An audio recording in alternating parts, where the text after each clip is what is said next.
ጾማችን ከንቱ ረሃብ እንዳይሆን የሚረዱን 7 ዋና ዋና የሚፈጸሙ ተግባራትና ጾማችንን እንዳያረክሱብን ልንጠነቀቃቸው የሚገቡ 7 ዋና ዋና ክልከላዎችን በዝርዝር እንመለከታለን። ተግባራት መካከል አንደኛው አዘውትሮ መጸለይ። የመጀመሪያውና እጅግ አስፈላጊው ተግባር ጸሎት ነው። ብዙ ጊዜ ነው ክንፍ የሌለው ወፍ መብረር እንደማይችል ሁሉ ጸሎት የሌለውም ጾም ወደ እግዚአብሔር ዙፋን ሊያደርሰን አይችልም። በዚህ በአብይ ጾም ወቅት ጸሎታችንን ከወትሮው ለየት ልናደርገው ይገባናል። ካለንበት የሥራና የኑሮ ሁኔታ ጋር ማመቻችተን በየቀኑ በቤተ ክርስቲያን የሚከናወኑትን የሰዓታት የቅዳሴና የምህላ ጸሎቶች ላይ መሳተፍ ይገባናል። ሌላኛው ደግሞ በቤታችን የምናደርገውን የዘወትር ጸሎት ውዳሴ ማርያም፣ መዝሙረ ዳዊትን ሳናቋርጥ በአብይ ጾም ብቻ የሚጸለዩትን ልዩ ጸሎቶችን መጨመር። ለምሳሌ የታላቁ ቅዱስ ኤፍሬም ሶርያዊውን ጸሎት በዚህ ወቅት የሚዘወተርና ልብን የሚነካ የንስሐ ጸሎት ነው። ጸሎት ማለት ከፈጣሪ ጋር መነጋገር ነው። በጾም ወቅት ስጋችን ሲራብ ነፍሳችን የምትጠግበው በጸሎት በመሆኑ አእምሯችንን ከዓለማዊ ወሬ ሰብሰብ አድርገን በጸሎት መትጋት ይገባናል። ወዳጆቼ ሆይ ሆዳችንን ከምግብ ብቻ ማውጣት መንፈሳዊ ጉዟችንን እንጀምር። ሁለተኛው ተግባር ስግድ የምናገኛቸው 3 ትልልቅ ጥቅሞች አሉ። የመጀመሪያው የንስሐ መግለጫ ነው። ስንሰግድ አቤቱ በድያለሁ ማረኝ እያለን ራሳችንን ዝቅ እናደርጋለን።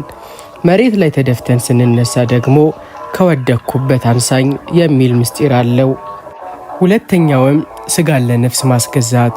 ስጋችን በጾም ሲዝል በስግደት ደግሞ ይበልጥ እንዲደክም በማድረግ ለነፍሳችን ትእዛዝ እንዲገዛ እናደርገዋለን። ይህም ክፉ ምኞትንና ፈተናን እንድናሸንፍ ይረዳናል። ሶስተኛውም የአባቶች አርአያ ነው። ቅዱሳን አባቶቻችን ጸጋንና በረከትን ያገኙት በጾምና በጸሎት ብቻ ሳይሆን በሌሊትና በቀን በሚያደርጉት አድካሚ ስግደትም ጭምር ነው። በአብይ ጾም ወቅት ከቅዳሜና እሁድ እንዲሁም ከበዓላት ውጪ በቤተ ክርስቲያን መምህራን የሚታዘዙትን የንስሐ ስግደቶችንና በግል የምናደርጋቸውን ስግደቶች አዘውትረን ልንፈጽም ይገባናል። ብዙዎቻችን ስግደት ሊከብደን ይችላል። ነገር ግን ስግደት ለስጋችን ጤንነት፣ ለነፍሳችን ደግሞ ብርታት ነው። በዚህ በጾመ ሁዳዴ እንደ አባቶቻችን በስግደት እየተጋን የበረከቱ ተሳታፊ እንድንሆን እላለሁ። ሶስተኛውና የጾማችን ማረጋገጫው ምጽዋት ነው። ብዙ ጊዜ ጾምን አለመብላት ብቻ አድርገን እናስበዋለን። ነገር ግን እውነተኛ ጾም ካልበላነው ላይ ቀንሰን ለተራበው የምንሰጥበት የፍቅር መግለጫ ነው። ቅዱሳን አባቶቻችን ጾም ያለ ምጽዋት ክንፍ እንደሌለው ወፍ ነው ይሉታል። ምክንያቱም ምጽዋት ጸሎታችንን ወደ ሰማይ እንዲያርግ ረዳት ይሆነዋልና ነው። በአብይ ጾም ወቅት ምጽዋት ስናደርግ ልናስተውላቸው የሚገቡ ነጥቦች፣ የመጀመሪያው የተረፈንን ሳይሆን የጎደለንን መስጠት። እውነተኛ ምጽዋት ለራሳችን የምንፈልገውንና የሚጠቅመንን ነገር ለሌላው ማካፈል ነው። ጌታችን መድኃኒታችን ኢየሱስ ክርስቶስ ራሱን አሳልፎ እንደሰጠን እኛም የቻልነውን ያህል ለተቸገሩ ልንራራ ይገባናል። ሁለተኛውም ምስጢራዊነት፣ ስንመጸውት በቀኝ እጃችን የምናርዘን ማጽናናትና ለተቸገሩት ጊዜን መስጠትም ትልቅ ምጽዋት ነው።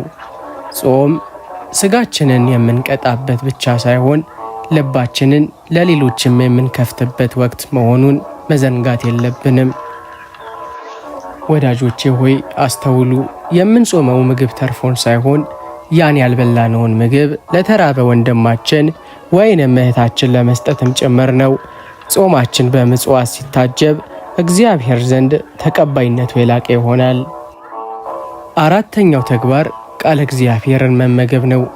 ስጋችንን ልዩ ልዩ ጉባኤያትና የትምህርት ፕሮግራሞች ይዘጋጃሉ። እነዚህን መከታተል የጾሙን ምስጢርንና የሳምንታቱን ትርጉም በደንብ ለመረዳት ይረዳናል። ሌላኛው ደግሞ መጽሐፍ ቅዱስን ማንበብ ነው። ቢያንስ በቀን 1 ምዕራፍ በማንበብ አምላካችን ምን እንደሚለን ልናዳምጥ ይገባናል። በተለይ የጌታችን ትምህርቶችንና ታምራትን የሚያወሱትን ወንጌላትን ማንበብ ይመከራል። ሶስተኛውም የቅዱሳን አባቶችን ታሪክ ማንበብ ነው። እነርሱ እንዴት ጾመው ድል እንደነሱና ጸጋንም እንዳገኙ በማንበብ ለተጋድሏችን መነሳሳትን እናገኛለን። አእምሯችንን ከዓለማዊ ወሬ፣ ከማህበራዊ ሚዲያ ጫጫታና ከከንቱ ንግግሮች ማርቀን በእግዚአብሔር ቃል የምናድስበት ወቅት ይሁን። ወዳጆቼ ሆይ ሆዳችን ሲራብ ቃለ እግዚአብሔርንም ስንመገብ ረሃቡ አይሰማንም። ስለዚህም በዚህ ጾም ጊዜ ከምግብ መከልከል ባለፈ ጆሮአችንን ለቃለ እግዚአብሔር፣ ልባችንን ደግሞ ለንባብ እንስጥ። አምስተኛውና ሊቆጠር ስለሚችል በንስሐ የታጠበ ልብም ይዘን ጾማችንን ልናከናውን ይገባናል። ወዳጆቼ ሆይ ጾም የንስሐ መንገድ እንጂ የጉልበት ሥራ አይደለም። በዚህ ጾም ከንስሐ አባታችሁ ጋር በመመካከር ነፍሳችሁን የምታድሱበትና ወደ ቅዱስ ቁርባን የምትቀርቡበት እንዲሆንላችሁ እመኛለሁ። መሆን እርቅን ማውረድ ሰላምን የሚያወርዱ ብፁዓን ናቸው ተብሏልና። ሶስተኛውም ፍቅርን ማሳየት። ጾም የፍቅር ወቅት ነው። ለሰዎች መልካም መናገር፣ በትህትና መቅረብና ጥላቻን በፍቅር ማሸነፍ የጾማችን መለያ ሊሆን ይገባል። ስለዚህ ሆዳችንን ከምግብ ስናርቅ ልባችንን ደግሞ ከቂም ማጽዳት የጾማችንን በረከት ሙሉ ያደርገዋል። ወዳጆቼ ሆይ ከሰዎች ጋር ተጣልተን ከፈጣሪ ጋር መታረቅ አንችልም። ዛሬውኑ ያኮረፋችሁትን ሰው ደውላችሁ በማናገር ወይንም ይቅርታ በማድረግ ጾማችሁን በሰላም ጀምሩ። ሰላም ላለው ጾም በረከቱ ቅርብ ነውና። ሰባተኛውና የመጨረሻው ተግባር ያሰብን በጾምም ሆነን የምንሳተፈው ልዩ የጸጋ ጊዜ ነው። ሁለተኛው የሰዓታት ጸሎት። ሌሊቱን ሙሉ የሚቆመው የሰዓታት ጸሎትና ማህሌት በተለይ በአብይ ጾም በልዩ ዜማና ስግደትም የታጀበ በመሆኑ ለነፍሳችን ትልቅ ጥንካሬን ይሰጣታል። ሶስተኛውም የምህላ ጸሎት ነው። እግዚኦ መሐረነ ክርስቶስ እያልን ለሀገራችን ሰላም፣ ለነፍሳችን ደህንነትና ለሕዝቡም አንድነት የምንለምንበት የጋራ ጸሎት ነው። በሥራ ወይም በትምህርት ምክንያት ሁልጊዜ መገኘት ባንችል እንኳ ቢያንስ በሳምንት አንድ ቀን ወይም በሰንበት ቀናት ቀደም ብለን በመገኘት የእነዚህን ቅዱሳን ሥርዓቶች ተሳታፊ መሆን ይገባናል።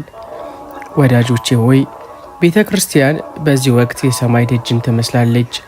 በዜማው በጸሎቱና በቅዳሴ ውስጥ የምናገኘው ሰላም በምንም አይተካም። ስለዚህ ጊዜ ሰጥታችሁ በቤተ ክርስቲያን ሥርዓቶች በመሳተፍ የጾሙን በረከት እንድትሰበስቡም አሳስባችኋለሁ። በአብይ ጾም ወቅት ልንጠነቀቃቸውና ልንፈጽም 7 ዋና ዋና ተግባራትን እንደሚከተለው እናያለን። ሔዋን በገነት ሳሉ ምግባቸው እጽዋትና አትክልት ብቻ ነበር። ሥጋ መብላት የተፈቀደው ከኖህ ዘመን በኋላ ነው። ስለዚህም ስንጾም ወደ ቀድሞ ንጹሕ አዳም ለመመለስና መላእክትንም ለመምሰል ስለምንጥር የእንስሳትን ተዋጽኦን እንተዋለን። ሶስተኛውም ለጥበብና ለትህትና። ቅዱሳን አባቶቻችን እንደሚነግሩን የቅባትና የሥጋ ምግቦችን ልብን ያደነድናሉ፣ አትክልትና ጥራጥሬ ግን ለጸሎትና ለትህትና ልብን ያዘጋጃሉ። ስለዚህም በዚህ በ8ቱ ሳምንታት እነዚህን ምግቦች በፍጹም ባለመመገብ ሥጋችንን ለነፍሳችን ልናስገዛ ይገባናል። ሁለተኛው ልንጠነቀቀው የሚገባ ነጥብ በምግብ ምርጫ ላይ ራስን መካድና የሥጋን ፍላጎት መቀነስ እንጂ ጾም ነው ብለን ከመጠን በላይ ውድ የሆኑ ለዝግጅትም ብዙ ጊዜን የሚወስዱና ለሥጋችን ልዩ እርካታን የሚሰጡን የጾም ምግቦች ላይ ብቻ ማተኮር የጾሙንም ትርጉም ያሳጣዋል። ሌላኛውም የጊዜ መባከን ሲሆን ሙሉ ቀናችንን ምን ልብላ ምን ልስራም በማለት በወጥ ቤት የምናሳልፍም ከሆነ ለጸሎትና ለቃለ እግዚአብሔር የምንሰጠው ጊዜ ባክናል። ወዳጆቼ ሆይ ጾም ማለት ለስጋችን የምንሰጠውን ቅንጦትን ቀንሰን ለነፍሳችን የምንሰጠውን በረከት የምንጨምርበት ነው። የምግብ ምርጫችንን ሳይሆን የልባችንን ምርጫ እናስተካክል። ሶስተኛውና ትልቁ ክልከላ ከዓለማዊ ደስታዎች ከጭፈራና ከዘፈን መራቅ ነው። አብይ ጾም ጌታችን መድኃኒታችን ኢየሱስ ክርስቶስ ስለኛ የጾመውን ጾምና የተቀበለውንም መከራ የምናስብበት ወቅት ነው። ይህ ወቅት የደስታና የድግስ ሳይሆን የሐዘን፣ የለቅሶና የጸጥታ ወቅት ነው። በዚህ ስር ልናስተውላቸው የሚገቡ ነገሮች መካከል ድግሶችና ሰርጎችንም አለማድረግ። በቤተ ክርስቲያናችን ስርዓት በአብይ ጾም ወቅት ስርዓተ ተክሊል ወይንም ሰርግ አይፈጸምም። እኛም በቤታችን ከልክ ያለፈ ድግስና ሰውንም የሚሰበስብ ዓለማዊ ደስታን ልናስወግድ ይገባናል። መዝናኛዎችን መገደብ። በቴሌቪዥንም ሆነ በማህበራዊ ሚዲያ የምናያቸው የሚያዝናኑና ከጾሙ መንፈስ የሚያወጡን ምስሎችን፣ ቪዲዮዎችንና ፊልሞችን መቀነስ አለብን። በምትኩም መንፈሳዊ ትምህርቶችንና መዝሙራትን ብንሰማ ይመከራል። ልባችን ወደ ንስሐ እንዲመለስ ጸጥታ ያስፈልገዋል።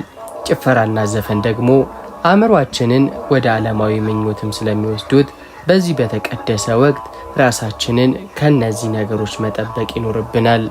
ወዳጆቼ ለአጭር ጊዜ ከሚቆይ የዓለም ደስታ ይልቅ በንስሐ የምናገኘው የዘላለም ሰላም ይበልጣል። በዚህ ጾም ልባችንን ወደ እግዚአብሔር ቤት እናስጠጋ፣ ከዓለማዊ ጫጫታዎች እንጠበቅ። አራተኛውና መያዝና ጠብ ነው ብዙ ጊዜ። ስለዚህ ጾማችን የመላእክት ጾም እንዲሆን ልባችንን ከቂም እናጽዳ። ወዳጆቼ ሆይ ሆዳችን ተርቦ ልባችን ሰውን በመጥላት ከጠገበ ጾማችን ትርጉም የለውም። ዛሬውኑ በልባችሁ የቋጠራችሁትን ቂም ፈታችሁ ለሰው ሁሉ ፍቅርን በመስጠት ጾማችሁን ብርሃን አድርጉት። አምስተኛው ልንጠነቀቀው የሚገባ ትልቅ ስህተት አንደበትን አለመግራት ወይንም ሐሜት ነው። ብዙ ጊዜ ሆዳችንን ከምግብ እንከለክላለን እንጂ አንደበታችንን ከሐሜትና ከከንቱ ወሬ አንከለክልም። ነገር ግን እውነተኛ ጾም የአንደበትም ጭምር ነው። በዚህ ነጥብ ላይ ትኩረት የምንሰጣቸው አበይት ጉዳዮች መካከል የአንደበት ንጽህና። ቅዱሳን አባቶቻችን ከምግብ ከመጾም ይልቅ የሰውን ሥጋ ከመብላት ከማማትም መጾም ይበልጣል ይላሉ። ሰውን ማማት በሰው ስምም መጥፎ ማውራትና የሌሎችንም ድካም መዘርዘር የጾማችንን በረከት ያጠፋዋል። ጊዜያችንን በማይጠቅሙ ዓለማዊ ወሬዎች፣ ጭቅጭቆችና ፌዞች ማሳለፍ አይገባም። በጾም ወቅት ንግግራችን ያማረ የሚያስተምርና ፍቅርንም የሚሰብክ መሆን አለበት። በአብይ ጾም ወቅት ዝምታን ማዘውተር ይመከራል። ዝም ስንል ከፈጣሪ ጋር ለመነጋገር ራሳችንንም ለመመርመር እድል እናገኛለን። ብዙ በሚናገር ሰው ዘንድ ኃጢአት አይታጣም እንደሚባለው ሁሉ አንደበታችንን በመግራት ጾማችንን መጠበቅ እንችላለን። ስለዚህ አፋችንን ከምግብ ብቻ ሳይሆን ሰውንም ከሚያቆሽሽ ንግግር ሁሉ እንዲጾም ጥንቃቄ ማድረግ ይኖርብናል። ወዳጆቼ ሆይ በዚህ በተቀደሰ ወር አንደበታችንን ለምስጋና ለጸሎት እንጂ ሰውንም ለማማት አንጠቀምበት። ስድስተኛውና በጾም ወቅት ልንጠነቀቀው የሚገባ ስውር ፈተና ታይታና ትዕቢት ነው። ጾም በእኛና በእግዚአብሔር መካከል ያለ ምስጢር እንጂ ለሰው የምናሳየው ድራማ መሆን የለበትም። ጌታችንም በመጽሐፍ ቅዱስ ላይ ስትጾሙ እንደ ግብዞች አትጠውልጉ ብሎ ያስተማረውም ለዚህ ነው። በዚህ ነጥብ ስር ልንጠነቀቃቸው የሚገቡ ስህተቶች መካከል ለሰው መታየት፣ ጾመኛ መሆናችንን ሰዎች እንዲያውቁልን ሆን ብለን ፊትን ማጠውለግ፣ ድካምንም ማሳየት ወይንም ስለ ጾማችን ርዝመትና ጥንካሬ ማውራት ጾሙን ዋጋ ቢስ ያደርገዋል። ዋጋችንን ከሰው ሳይሆን ከእግዚአብሔር ልንጠብቅ ይገባል። በሌሎች ላይ መፍረድ ወይንም ትዕቢት፣ እኔ የጾምኩኝ እርሱ ግን አይጾምም ብሎ ሌላውን ዝቅ አድርጎ ማየት ወይንም መናቅ ትልቅ መንፈሳዊ ትዕቢት ነው። ጾም ራሳችንን የምንመረምርበት እንጂ በሌሎች ላይ ዳኛ የምንሆንበት ወቅት አይደለም። ብዙ ስግደት ስንሰግድ ወይንም ብዙ ስንጸልይ ሳይሆን ለፈጣሪ የሚቀርብ መስዋዕት ነው። በሰዎች ዘንድ ለመመስገን አንጹም፣ ይልቅስ በትህትና ሆነን ከፈጣሪያችን ጋር የምንገናኝበትን ምስጢራዊ መንገድ እንከተል። ጾምን ችን አለማንበብና ወደ ቤተ ክርስቲያንም አለመሄድ ስጋን በከንቱ ማድከም ነው። ጾም የጸሎት ጋሻ ነው። ጸሎት ከሌለው ግን ጋሻው ጥቃት አይከላከልም። ጾም ነው ብሎ ሙሉ ቀን መተኛት ወይንም ጊዜን በከንቱ ጨዋታ ማሳለፍ አይገባም። ጾም ተጋድሎ ነው። ነፍሳችን እንድትነቃና እንድትበረታ ጥረት ማድረግ አለብን። ጾሙን ስንጀምር ምን አይነት መንፈሳዊ ለውጥ ላምጣ የሚል ግብ ሊኖረን ይገባል። ዝም ብሎ መጾም ሳይሆን በጾሙ መጨረሻ ላይ የተሻለ ማንነት፣ የጠነከረ ጸሎትና ንጹህ ልብ ይዞ ለመገኘት መጋደል ያስፈልጋል። ባጭሩ ጾም ለስጋችን ክልከላ ሲሆን ለነፍሳችን ደግሞ ግብዣ ነው። ግብዣዋ ደግሞ ጸሎት፣ ምስጋናና ከእግዚአብሔር ጋር የሚደረግ ግንኙነት ነው። ወዳጆቼ ጾም ያለ ጸሎት እንደ ነፍስ የሌለው በድን ስጋ ነው። ጾማችንን በጸሎት በስግደትና በመንፈሳዊ ንባብ ሕያው እናድርገው። ያኔ ነው እውነተኛውን የጾም ጣዕምና በረከት የምናገኘው። ወዳጆቼ ሆይ እንግዲህ በአብይ ጾም ወቅት ልንፈጽማቸው የሚገቡና ልንጠነቀቃቸው የሚገቡ ዋና ዋና ነጥቦች እነዚህ ናቸው። ጾም ማለት ስጋችንን አድክመን ነፍሳችንን የምናሳድግበት ከፈጣሪያችንም ጋር የምንታረቅበትና በፍቅር የምንታደስበት ልዩ የጸጋ ዘመን ነው።